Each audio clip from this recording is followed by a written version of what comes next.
Nos demais, queridos, por favor, Efésios capítulo 3. Efésios 3, verso de 17 ao 19.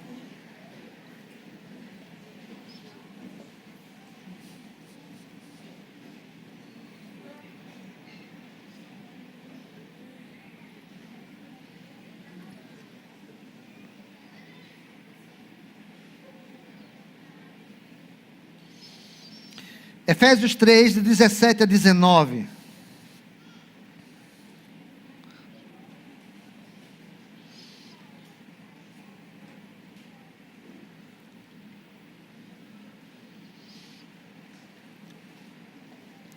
Efésios 3, 17 a 19, diz assim a palavra do Senhor: E assim, habite Cristo no vosso coração pela fé, estando vós arraigados e alicerçados em amor, a fim de poderdes compreender com todos os santos qual é a largura e o comprimento e a altura e a profundidade, e conhecer o amor de Cristo, que excede a todo entendimento, para que sejais todos tomados de toda a plenitude de Deus. Aleluia, glória a Deus. Eu quero falar hoje sobre a compaixão de Deus pelos perdidos. A compaixão de Deus pelos perdidos. Essa palavra compaixão, ela é do hebraico shamam, que quer dizer ser gracioso, mostrar favor, misericordioso. No grego é racham, que quer dizer amar profundamente, ter misericórdia, ser compassivo, ter afeição eterna, ter compaixão. Na verdade, irmãos, compaixão é a gente se colocar no lugar do outro e sofrer a dor do outro. Estar no lugar dele, sentindo o que ele sente. Isso é compaixão. Quando Jesus Cristo passava nas aldeias, ele tinha compaixão daquelas pessoas, porque ele sentia o que as pessoas sentiam. Ele poderia entender. A gente só tem compaixão pelo outro, irmãos, quando a gente absorve, quando a gente entende a dor que ela está passando, quando a gente entende o sofrimento que elas têm. A gente só tem compaixão pelos perdidos quando a gente se coloca no lugar do perdido. E aí é como se fosse assim: e se eu não tivesse Deus agora, né? Então Jesus Cristo olhava para aquelas pessoas e tinha compaixão delas. Mas compaixão é a mesma coisa de misericórdia, não é? E compaixão é algo que a gente precisa aprender. Você sabia disso? O pecado, ele arrancou de nós essa capacidade de entrega para as pessoas, de doação para as pessoas. Porque antes do pecado nós tínhamos a natureza de Deus, e a natureza de Deus é uma natureza doadora. Deus amou o mundo de tal maneira que deu. É uma natureza de entrega. Essa é a natureza divina, que era a mesma natureza que estava no homem, no jardim do Éden, antes do pecado. Mas o pecado, quando ele se afastou de Deus, ele perdeu também essa essência de se compadecer pelas pessoas, de ter misericórdia pelas pessoas. Aí vem Jesus em Mateus capítulo 9, verso 13, e disse: Ide, porém, e aprendei o que significa misericórdia quero e não holocaustos, pois não vim chamar justos, e sim pecadores. Então, olha a relação que ele estava dizendo. Você precisa aprender o que significa misericórdia quero e não sacrifícios, porque eu não vim chamar justos, eu vim chamar pecadores. Então ele estava dizendo, irmãos, que a gente precisa aprender, senão a gente nunca vai compreender a dor do perdido, a situação do perdido, se a gente não aprender aprender a ter compaixão por eles, não olhar para as pessoas com um olhar de misericórdia, de olhar para as pessoas e dizer: esta pessoa vai para o inferno. Então o Senhor disse que nós precisamos aprender, e Ele disse: eu quero mais isso do que holocaustos. Você sabe o que é holocaustos? Holocaustos é rituais religiosos. Não é que ele disse que você não deveria fazer os rituais religiosos. Ele disse que aqueles rituais religiosos, sem esta paixão, sem essa compaixão pelas pessoas, ele disse assim: eu prefiro mais a compaixão do que os rituais. Porque Deus quer mais que a gente ame as pessoas do que a gente compra ritos religiosos. E esse amor de Deus, irmãos, ele é estranho aos homens. Por isso que os gregos consideravam loucura, e o apóstolo Paulo diz isso, né?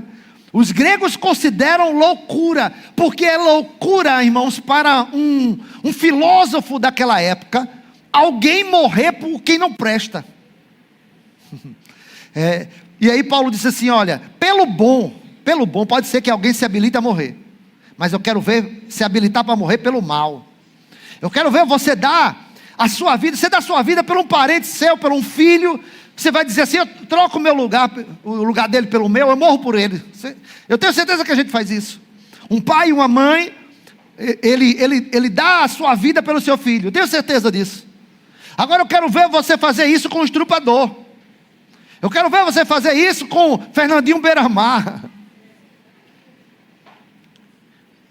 E Deus não olhou o que as pessoas fizeram, irmãos. Deus simplesmente amou as pessoas, e isso é muito estranho. E este amor, quando a gente entende ele faz com que, quando nós somos possuídos desse amor, a gente adquire a capacidade de amar quem não presta para ser amado, quem não merece ser amado. A gente começa a receber a capacidade de se gastar e se doar para quem não merece. Paulo diz em 2 Coríntios 12, 15, ele diz assim: eu de boa vontade me gastarei, e ainda me deixarei gastar em prol das vossas almas. Se mais vos amo, serei menos amado. Ele disse: eu de boa vontade, eu me deixarei, eu me gastarei em prol de vocês. Sabe o que é isso, irmãos? Porque quando a gente ama as pessoas, não tem nada em troca. É o amor de Deus, é o incondicional. E a gente nunca espera que as pessoas nos retribuam. É por isso que as pessoas, elas se frustram e elas abandonam a obra do Senhor. Sabe por quê? Porque elas ficam esperando recompensa humana. Elas ficam esperando gratidão dos homens. Irmãos, se foram ingratos até com Jesus, Jesus curou 10 leprosos, somente um voltou para agradecer. E eu li um livro que o autor disse que aquilo ali é a referência da humanidade, só 10% agradece. Não sei se ele está certo ou não, mas é a visão que ele tem. Ele disse: só 10% da humanidade é grato. Mas se fizeram isso com Jesus, quanto mais conosco. Mas quando a gente tem o amor de Deus arraigado em nós, é isso que ele falou aqui, irmãos, a gente não está, irmãos, se doando pelas pessoas em prol de nenhuma recompensa delas, nem o obrigado delas, porque quem espera obrigado das pessoas vão se frustrar, irmãos. Quando a gente escolhe amar os perdidos, nós estamos nos escolhendo a não querer recompensa nenhuma da parte delas na nossa vida. E não espere mesmo. Porque esse amor de Deus é um amor sacrificial, é um amor doador, irmãos. E aí, Paulo diz que quando esse amor é derramado no coração do homem, ele passa a se sacrificar pelos perdidos. Perdidos que eu estou falando, aquelas pessoas que não querem Deus, aquelas pessoas que blasfemam contra Deus, aquelas pessoas que nem merecem. Se diz assim: essa pessoa nem merece ir para o céu. Eu tinha um patrão, e eu falava muito de Jesus para ele, e eu pegava no pé dele assim, forte. E um dia eu entrei na sala dele, e ele disse: Carlos, eu fui para a missa esse final de semana. Glória, eu disse: que coisa boa, glória a Deus. Mas teve uma coisa que eu não concordei. Porque o padre disse que a pessoa no fim da vida pode fazer a coisa errada que for, no fim da vida, se ele se converter, vai para o céu. E isso está errado, quer dizer que a pessoa passa a vida toda errando, no final vai para o céu se converter? E eu disse: vem cá, o pecado é uma ofensa a quem? A mim e a você? Ele disse: não, uma ofensa a Deus. Pronto. Se Deus é o ofendido e Ele é que resolve perdoar, o que é que a gente tem a ver com isso? Se Ele mesmo que foi ofendido, Ele decidiu nos perdoar, porque foi exatamente assim que Deus fez, irmãos. Simplesmente o ofendido resolveu nos reconciliar com Ele. Porque nós não tínhamos nada, irmãos, que pudesse agradar a Deus, mas simplesmente Ele deu o seu Filho, para que todo aquele que nele crê não pereça, mas tenha a vida eterna. Não é? Agora, por incrível que pareça, o amor de Deus, ele é destinado a todos os homens, mas nem todos os homens vão querer este amor. Isso é verdadeiro. Tem gente que deliberadamente quer ir para o inferno. Tem gente que você vai fazer de tudo e ele vai para o inferno, porque ele quer, não porque Deus quer. Porque Deus não fez o inferno, veja, para o homem. Ele fez o inferno para o diabo e seus anjos. Ele fez o inferno para o diabo e seus anjos. Mas, veja, aqueles que não se arrependem do seu pecado, eles vão ser julgados como? Porque Deus vai julgar o pecado, não vai julgar o homem. Agora, todos aqueles que tiverem com pecado, seja demônios ou seja homem, esses serão julgados e esses serão destinados no inferno.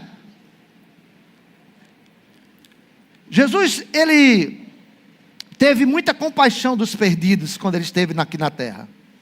Isso é muito claro. Mas em compensação, irmãos, ele refutou veementemente os religiosos.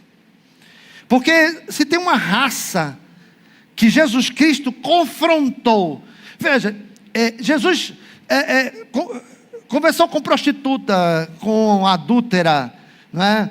Com pecadores, com um monte de gente, irmãos. Mas ele nunca chamou essas pessoas de raça de víboras. Mas os religiosos sim. Por quê? Porque aquelas pessoas, elas cumpriam rituais sem amar as pessoas, sem amar os perdidos. E veja, e eles faziam coisas que eram impressionantes, irmãos. Mateus 23, diz assim: ai de vós, escribas e fariseus hipócritas, porque dais dízimo do hortelã, do endro, do cominho, e tendes negligenciado os preceitos mais importantes da lei, a justiça, a misericórdia e a fé.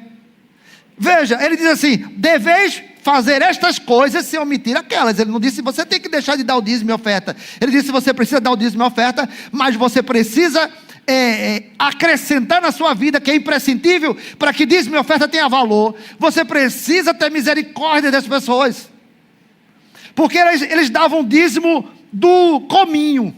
Eu tenho certeza que nenhum dizimista dessa igreja, por mais fiel que for, já deu dízimo do cominho. Quem já deu dízimo do cominho aqui? Nunca. Mas eu e Fabiana já deu dízimo de iogurte. Já recebeu, aí já recebeu dízimo de iogurte. Gabi era bem novinha e a gente não tinha nada para comer. Não era pobre, a gente era só pó. Nem o Bré tinha. E as pessoas ofertavam. A gente não pedia nada a ninguém. Deus movia o coração das pessoas e Ele mandava as bandejas de iogurte para Gabi. Gabi bem novinha. E a gente tirava o dízimo do iogurte.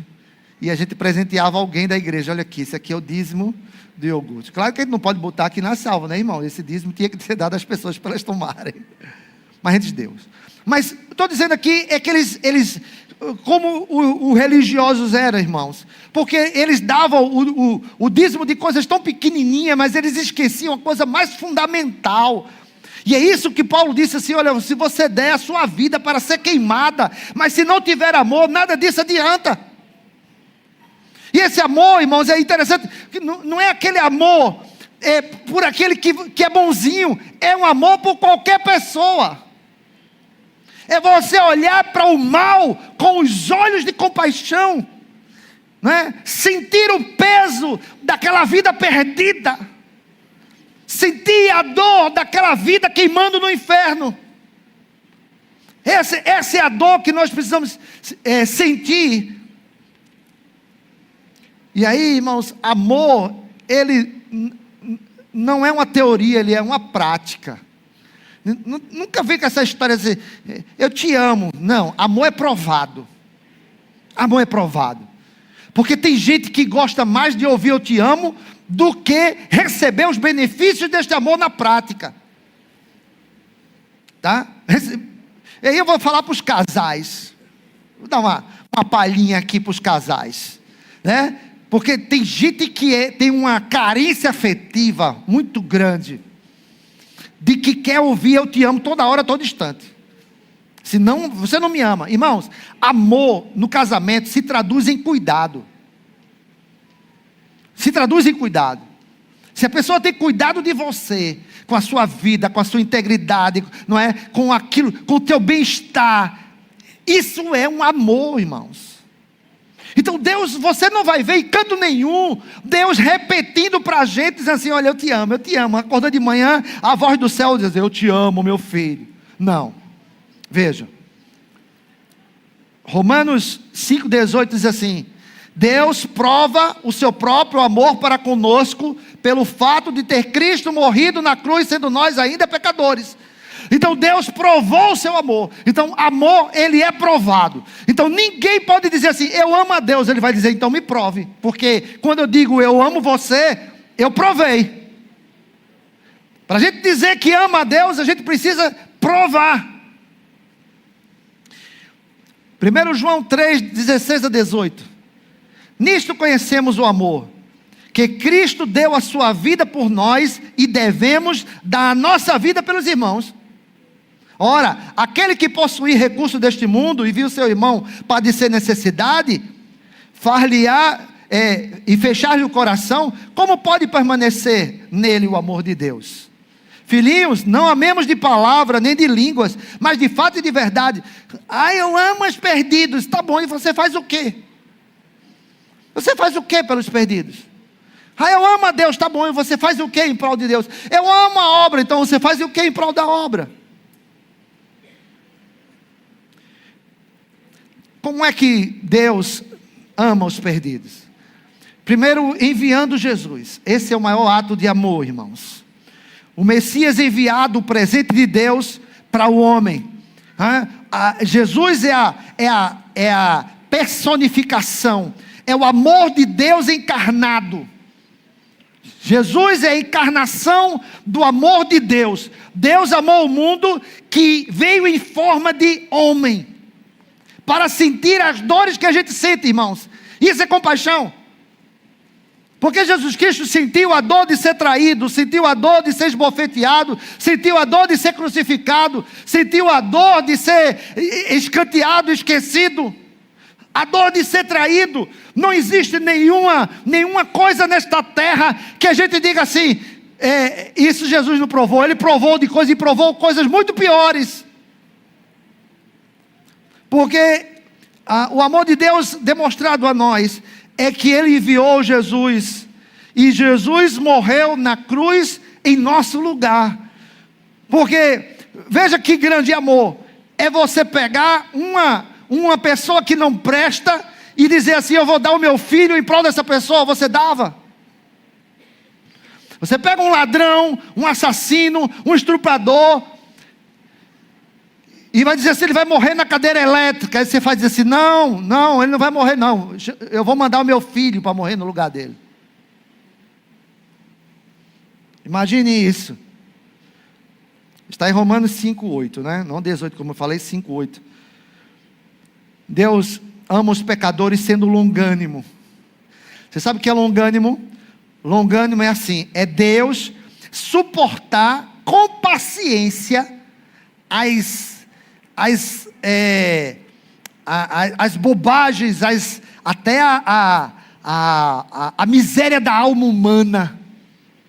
Paciente, irmão. Sabe para quê? Porque Ele não quer que ninguém se perca. Olha que coisa extraordinária. Não quer que ninguém se perca. Isso está em 1 Pedro 3,9.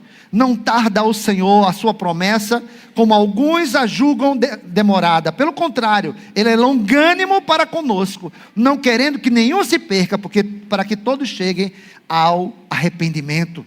Você sabe por que Jesus não voltou, irmãos? Porque ainda tem gente na terra que vai ser salvo. Você sabe por que Jesus não voltou ainda? Porque a nossa família ainda está longe do caminho do Senhor. E Ele está esperando com paciência, irmãos, o homem se arrepender. Claro que essa paciência vai ter um limite. Vai chegar um dia em que o Senhor vai encerrar essa história e vai dizer assim: chega, porque agora começa a justiça. Mas até lá, as pessoas ficam dizendo: Jesus não vai voltar não, porque já faz mais de 2000 anos que está pregando e Jesus não voltou ainda. Ele não voltou porque você está perdido. Ele não voltou porque tem muita gente ainda na terra que vai para o céu. Ele não voltou ainda, irmãos, porque Ele está esperando. Deus está suportando a afronta do homem pecador e tendo paciência para não julgar o pecado como Ele gostaria, porque o Senhor está esperando que o perdido se arrependa. Ele está aguardando, irmãos, com paciência. E a Bíblia diz que o Senhor, Tiago 5,17, que o Senhor aguarda as primeiras e as últimas chuvas. O Senhor aguarda esta grande chuva que vai amadurecer os frutos. E vai ter um grande avivamento na terra. E todas as nações têm pregado essa palavra. Para haver um grande ajuntamento de vidas, de almas convertidas ao Senhor. Mas os cristãos precisam despertar, irmãos. Os cristãos precisam acordar para essa realidade. Deus ama o pecador quando Ele prepara pessoas e envia as pessoas para dizer para elas: olha, você não precisa morrer no seu pecado. Deus nos envia, irmãos. Deus prepara os seus filhos para irem lá e dizer às pessoas: olha, já está pago, você não precisa pagar mais nada. Lá na cruz do Calvário, Jesus Cristo já pagou o preço que era para você pagar. Jesus Cristo já sofreu a condenação que era para você sofrer. Então não vá para o inferno, porque o céu está te esperando. Então Deus ama o pecador quando Ele habilita pessoas como nós para ir lá para essas pessoas, para dizerem para ela. Porque tem muita gente que ainda não sabe que o preço da sua vida já foi pago e que ela não deve mais nada.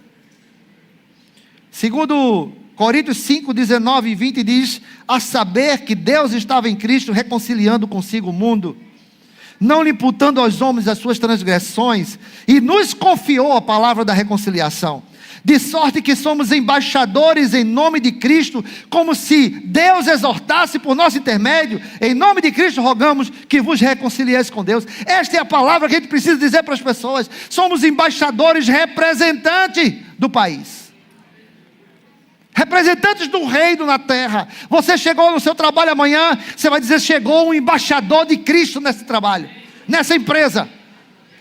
É justamente para você dizer para as pessoas: se reconcilie com Deus.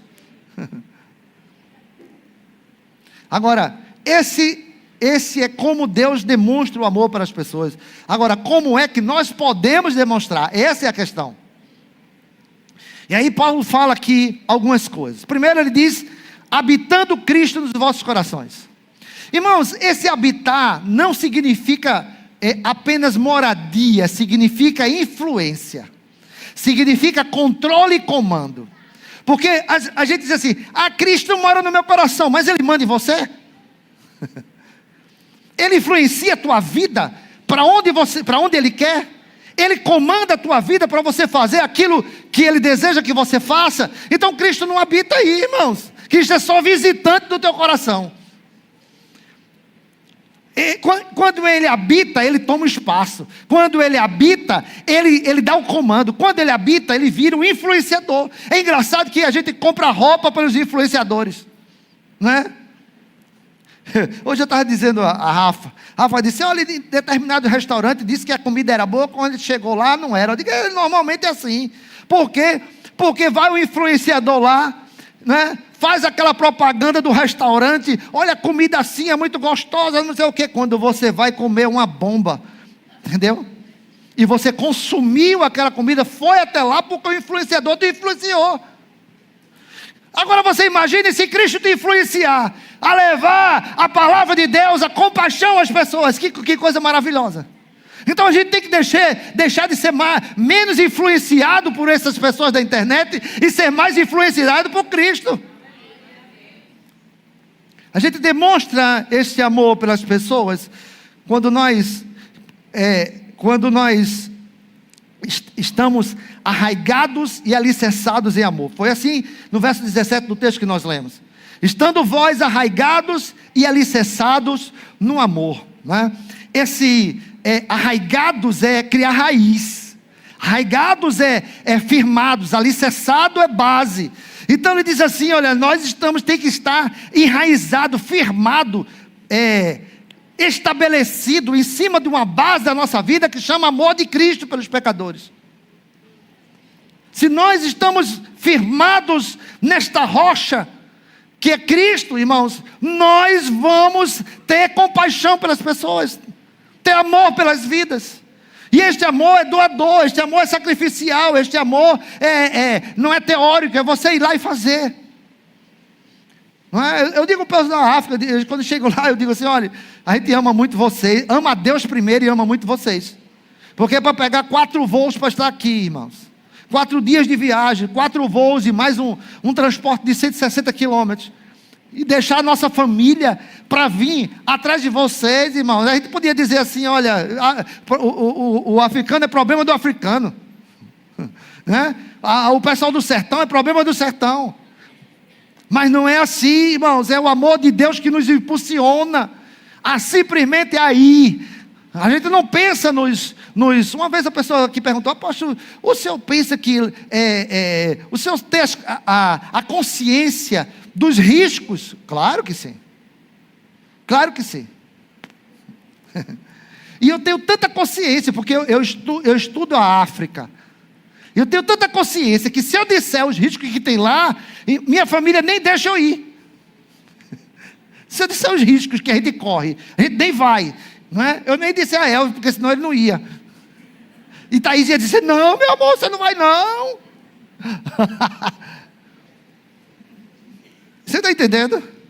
Porque lá no norte de Moçambique, o ISIS, né, o Estado Islâmico está recrutando as pessoas de lá, e eles estão matando os cristãos em Moçambique, no norte. Matando os cristãos, entendeu? Dizimando as aldeias, matando pastores, tudo que é cristão eles estão matando, irmãos, sacrificando as pessoas, no norte de Moçambique. Se eu começar a falar aqui, você vai dizer, não, vou mais lá não. Os riscos. Você sabe como é que eles assaltam lá, irmãos? Eles vêm de bando com facão, eles assaltam com facão. Entendeu? E quando eles vêm, não é para ameaçar não, eles vêm para matar e tirar o dinheiro da pessoa. Quando nós chegamos lá esse ano, né, nos levaram para um hotel. Quando entramos no hotel, eu olhei para um lado, olhei para o outro. Não vou ficar aqui não. De jeito nenhum, pode. Eu vou para o outro do ano passado. Por quê? Porque esse hotel não tem segurança. Eu vi uma parte aberta, uma parte... Não, a pessoa entra aqui rapidinho e ninguém nem vê.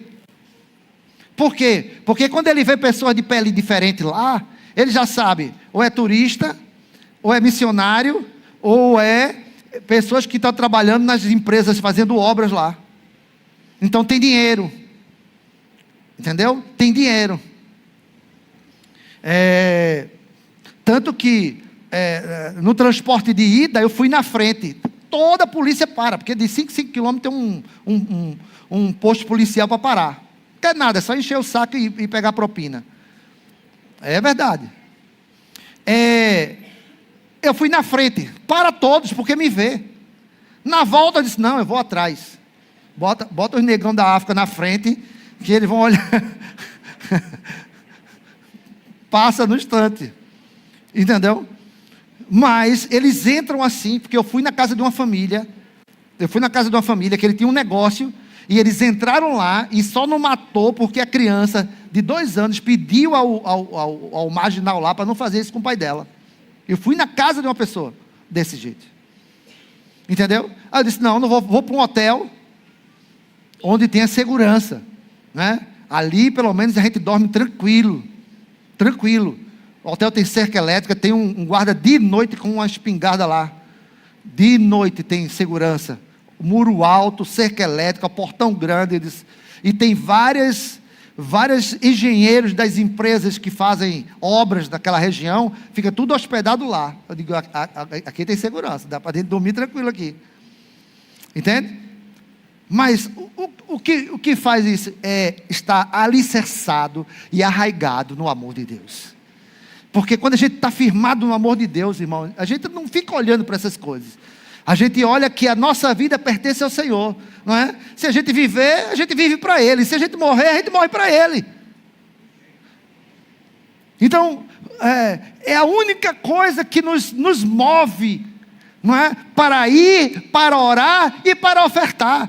Ninguém oferta para missões se não tiver alicerçado no amor de Deus. Se o amor de Deus não estiver reinando no coração dela, irmãos, ninguém, nem para ofertar. A pessoa não se move, ela tem prioridade para tudo.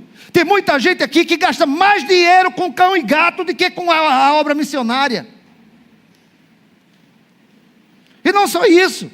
Se vai comprar ração para o seu animal, é de primeira. Ah, meu gato não come isso, meu cachorro não come aquilo, meu papagaio não come isso, só come ração de grife. Mas muitas vezes, quando vai trazer aqui o produto para a cesta básica, irmão, compra o arroz com bicho. Feijão daquele de última categoria, que passa 5 horas na panela de pressão e ainda sai duro, porque é mais barato. Que tipo de amor de Deus é esse que a pessoa está alicerçada?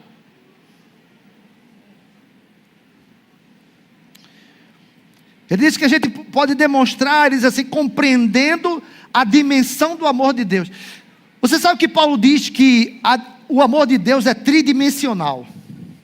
Ele diz que você precisa compreender a largura, o comprimento e a altura do amor de Deus. Ou seja, veja, é como se fosse, escuta, é como se fosse uma piscina. Ele diz que o amor de Deus é como se fosse uma piscina. Você precisa entender essa dimensão. E entender essa dimensão, irmãos, é você que entender que parece que essa piscina é do tamanho do mar.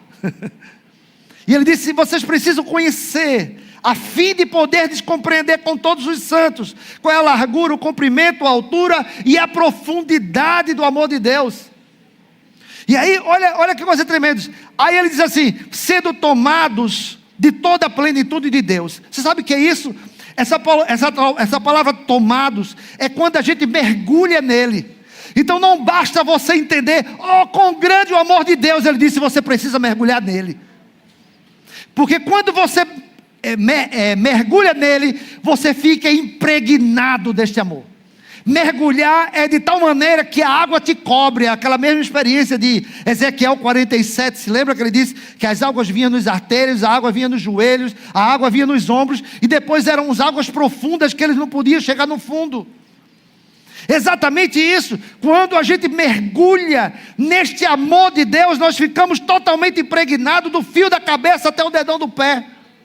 Tudo nosso é amor de Deus, porque você mergulhou. Aí, irmãos, você tem a motivação, você tem a força para compreender e para amar as pessoas e para se dedicar e para se doar para elas. Porque isso não é um ato exclusivo para pastores, por favor. Isso é ato de cristão, irmãos. Jesus disse em João 15, ele disse, se eu estiver em vós e vós estiver em mim, vocês vão dar muitos frutos. Ou seja, o que está faltando para muita gente é mergulhar nesta piscina chamada amor. Compreender o tamanho deste amor e mergulhar nele. Porque se isso não acontecer, irmãos, a gente vai ficar falando aqui, entra pelo um ouvido e sai pelo outro, e nada acontece, porque amor não é palavra, é atitude. E Deus trouxe você este lugar nesta noite para impregnar a você com o amor dele.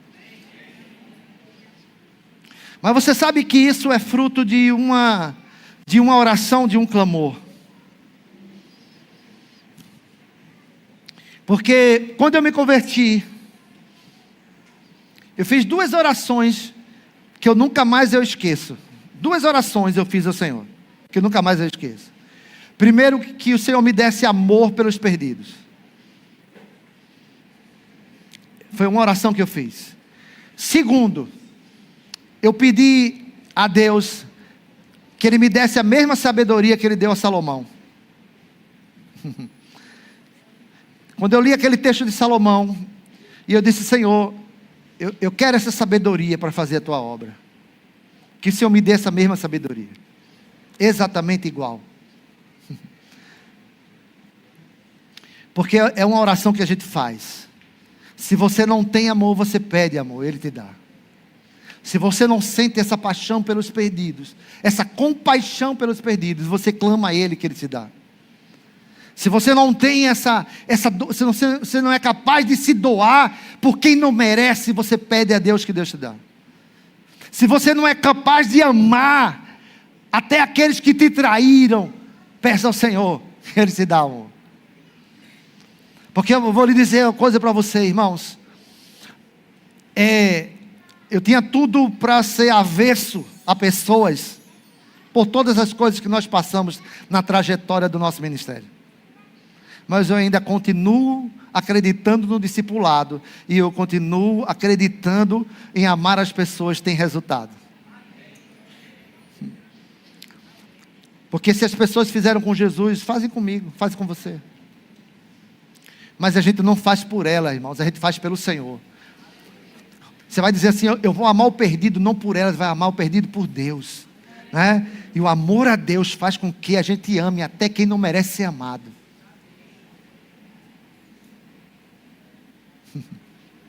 O amor a Deus faz com que você se doe. E Paulo disse: eu me gastarei e me deixarei gastar em prol das vossas almas. Se a gente não mergulha neste amor, a gente ama a Deus só de porcentagem. Porque quando Deus foi nos amar, Ele nos amou 100%.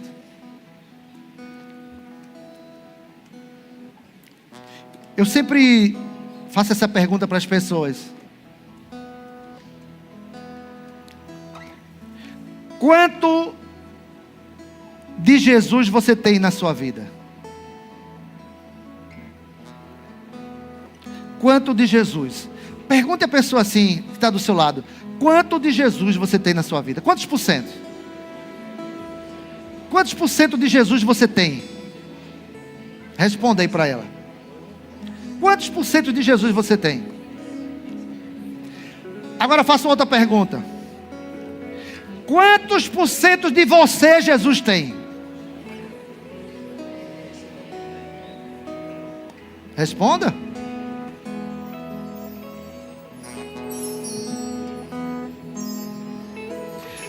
Se Jesus se entregou 100%, Ele não aceita 99%. Se Jesus se entregou para nós 100%, irmãos, Ele não aceita ninguém faltando pedaço.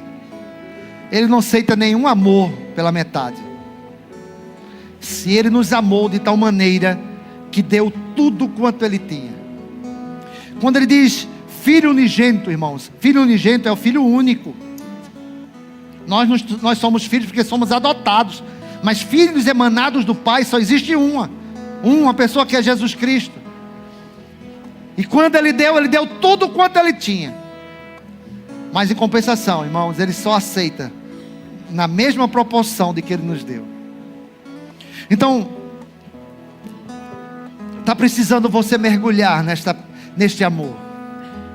Porque quando você se impregnar do amor de Deus pelas pessoas, do amor de Deus, irmão, você vai sair dali amando as vidas. Você vai olhar o perdido e vai chorar. Você sabe que Jesus chorou 2 vezes. Está escrito que duas ocasiões Jesus chorou. Uma foi quando Ele perdeu o seu amigo Lázaro. Quando disseram que Lázaro tinha morrido, Ele diz: Jesus chorou. Está lá em João capítulo 11. A segunda vez que Jesus chorou, Ele estava num lugar chamado Dominus Flever. É um lugar que tem lá em Jerusalém. Quando você for comigo, você vai neste lugar, eu vou ministrar na sua vida lá. o lugar que Jesus chorou. Quando ele olhou para Jerusalém e disse: Jerusalém, Jerusalém, que matam os profetas e apedrejam os que te são enviados. Queria eu te ajuntar como uma galinha ajunta os seus pintinhos, mas tu não quiseste. Porque ele diz que ele viu aquele povo como ovelhas que não tinha pastor.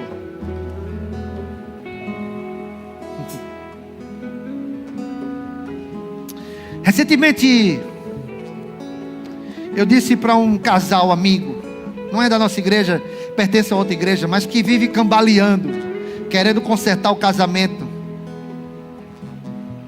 Só que eu disse: você precisa consertar com o seu pastor, não é comigo. E ele disse: mas apóstolo, por favor, não sei o que. Eu disse: olha, deixa eu dizer um negócio para você. De verdade, eu não quero discipular vocês, porque isso não é papel meu, isso é interferência no ministério dos outros. Eu não vou fazer isso. Agora, o que me dói no meu coração, é ver o que o diabo está acabando com a família. O diabo e o caráter de vocês está destruindo uma família. Isso está doendo no meu coração. Como Jesus, ele queria salvar aquele Israel inteiro, irmãos, e ele chorou por causa disso. Vai ter muitas vezes que a gente vai olhar para as pessoas e vai chorar porque elas não querem, mas a gente vai chorar. A gente chora por dentro, nosso coração dá um nó, e olhar as pessoas e dizer assim: eu tenho a saída para você, e as pessoas não vão querer. Mas em compensação, irmãos, Deus vai colocar pessoas na tua vida que vai vir com a vida assim, na beira da eternidade no inferno. E Deus vai te usar de uma forma poderosa, porque você vai botar um amor tão grande no teu coração por eles, e vai olhar para aquelas pessoas como pessoas que estão perdidas, pessoas que estão faltando ali, ó. Você diz assim: Senhor, eu tenho a solução para a vida deles. Porque olha, por menos, você acha que você sabe pouquinho, o pouco que você sabe é muito na vida daqueles que estão na beira do precipício para cair, na beira daqueles que estão para morrer e ir para o inferno, naqueles que estão acabando com a sua família, acabando com o seu casamento, daqueles que estão nas drogas, com a família dilacerada. O pouquinho que você tem é muito para salvar essas vidas, mas você não vai se movimentar na direção delas se você não compreender a largura, a altura e a profundidade do amor de Deus, e não mergulhar neste amor para ser tomado de toda a plenitude de Deus. Irmãos, quando isso acontece em nós, você vai ver que a tua vida tomou um novo rumo, uma nova direção.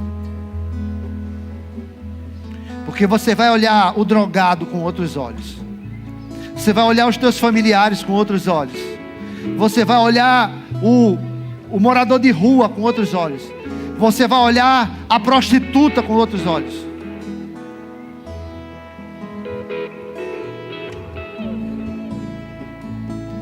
Eu estava na cidade, aí eu comprei tapioca e café com leite. Aí eu vinha com café com leite, tapioca, e eu passei pela prostituta. Ela disse: tio, estou velho, né?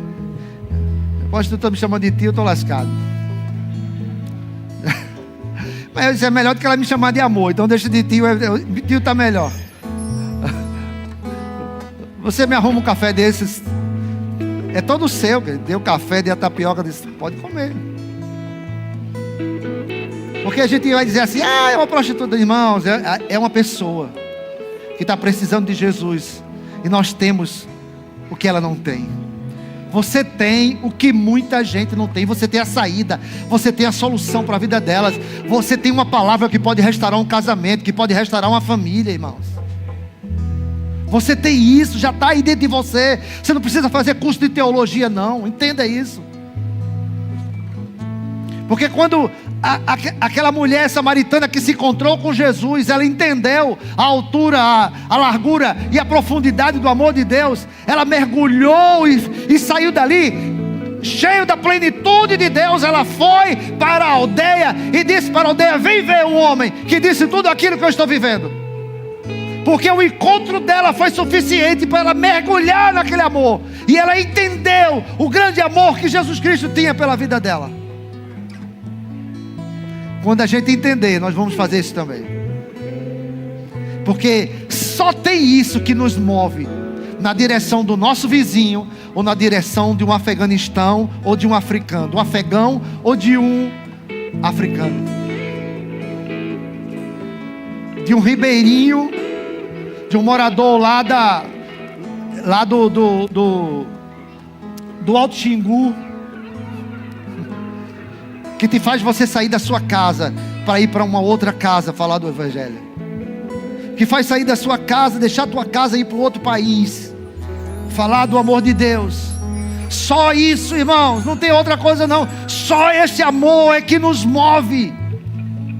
Só este amor é que nos move. Só este amor é que nos move a gente tirar do nosso bolso e dizer assim: vou mandar para a pessoa. Você vê aqui na tela, mas você não conhece eles pessoalmente. Vou mandar para pessoas que eu não conheço, para ajudar pessoas que eu não conheço lá do outro lado do mundo. Só o amor de Deus. Mas para isso você precisa estar pleno, cheio da plenitude deste amor. Mas para você estar cheio, você tem que mergulhar nesta piscina. Você tem que compreender a largura, a altura e a profundidade. Quero convidar você a ficar de pé. Quero orar pela sua vida.